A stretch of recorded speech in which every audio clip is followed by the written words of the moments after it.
Наскоро Говори италианската кухня. Добре. Двамата бе. Двамата. Официално беше включена в списъка на нематериалното световно наследство на ЮНЕСКО. А шеф Лука Малакрида беше в София като част от 10-то издание на Седмицата на италианската кухня по света. И шеф Малакрида е личен готвач на големи звезди. властелин на барбекюто и се отнася толкова сериозно към съставките на всяка рецепта, че те му отдават вероятно чест, когато влиза в кухнята. Ето какво ни разказва. Шеф Лука Малакрида, готвите за големи знаменитости като личен готвач. Да. Например, за кои?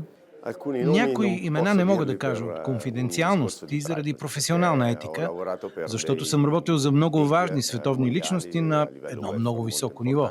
Една от най-значимите, които мога да назова, е Папа Ратцингер. С него беше една от най-хубавите срещи в живота ми. В продължение на 7 години готвих във Ватикана и управлявах кухните на двата хотела в рамките на Ватиканската курия. Подготвил сте меню Фидуча, т.е. специално меню по ваш избор в Да. чест на папа Бенедикт XVI. Това беше моята работа във Ватикана. Папа Бенедикт беше роден в Германия, а аз самият съм от малко градче в Валтелина, северна Италия, така че съчетах традициите на тези две земи и така изградих менюто на папата. Това съчетание за мен беше много естествено и творческо. Какво е специално в кухнята на Ватикана? Тази, която аз приготвях, беше много семпла, лека и вкусна, класическа италианска кухня с тип към модерност. Тоест, сервираше ли се пица? Да, но тъй като нямаше пещ на дървея, приготвяхме с двойно втасване. Топингите, с които заливахме, бяха гурме, винаги свързани с менюто и с дневното предложение, с наличните продукти. Какво ви вдъхнови да започнете да готвите? Вдъхнови ме кръстницата на майка ми. Тя не беше омъжена, нямаше деца и живееше в другата половина на нашата къща. Всеки ден, когато се прибирах от училище, ме очакваше и ми готвеше обеди и вечери. Наблюдавах страстта и към кулинарията. Работила е като частна готвачка в швейцарски семейства през 60-те и 70-те години. От нея научих техниките на френската кухня. След това обогатих любовта и знанията си към кухнята от баба ми, която имаше остерия с класическа селска домашна кухня в нашето малко градче. Така се запалих и от тогава нося страстта към готвенето в сърцето си.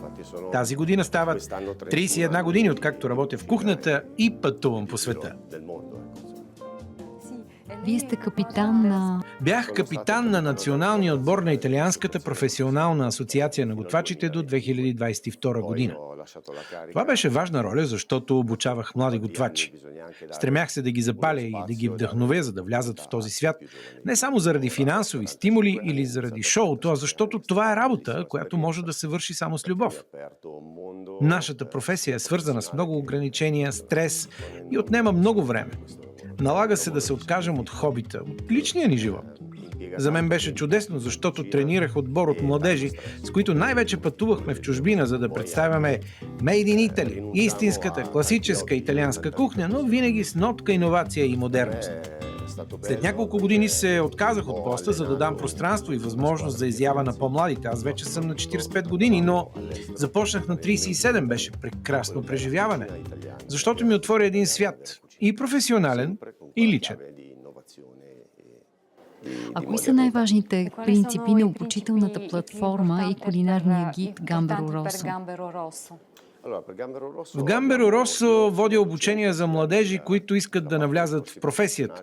Курсът продължава 6 месеца. Те са в кухнята по цял ден. Учат от основните техники за рязане на зеленчуци до рязането на месо и подбора на риба. Всичко това никак не е проста работа. В професионалната кухня има безкрайна серия от базови техники и разрези за зеленчуците. Може да сте забелязали купчета, топчета, жулиени.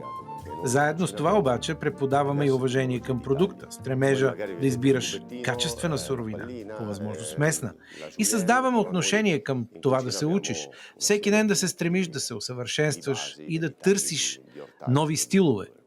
Работим и върху изграждането на отговорност към околната среда, към отпадъците, към използването на продуктите до край. Кои тенденции в съвременната кулинария ви вдъхновяват? Завръщането към традиционната домашна кухня и към старите вкусове. Смисълът на храната, според мен, е да предизвика емоции, да отключва спомени, да ни върне в детството или да ни припомни някое пътуване. Такива са последните тенденции. Целта е ястието не е само да е вкусно, в приготвянето му да има все пак и модерен елемент и да е естетически издържано. Да е удоволствие и за очите. Вие сте специалист в приготвянето на барбекю. Кажете, моля, кое е най-важното, което трябва да знаем, когато готвим барбекю?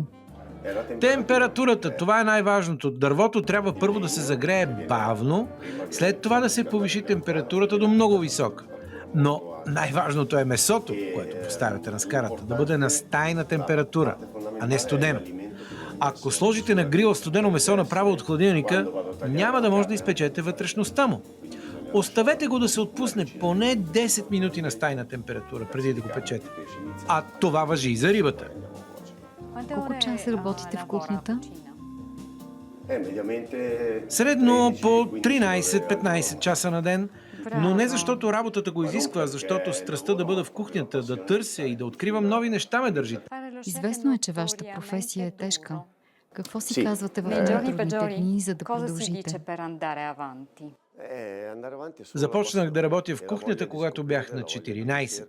Вече съм на 45. Тогава ходех на училище и докато през уикендите моите съученици играеха в футбол или танцуваха по дискотеките, аз работех в ресторант, защото исках да трупам опит и знания. Желанието да продължаваш е свързано с страстта, която изпитваш към работата си, желанието да търсиш, да откриваш, да имаш цели, да правиш стъпки напред. Награждавате ли се с нещо в най-успешните ви дни? Имате ли награда за победи? Аз вече съм получил много награди, за да бъда честен. Като бях състезател по бягане и до днес тичам всеки ден по 5-10 км преди работа или в свободното време. 10 км преди работа? Да, така се разтоварвам и вдигам адреналина. В кухнята работим с огън, ножове, под стрес от клиентите. Много е напрегнато и е хубаво човек да намери начин да отпуска. Как изглежда вашето идеално време за себе си? Обичам да ловя риба.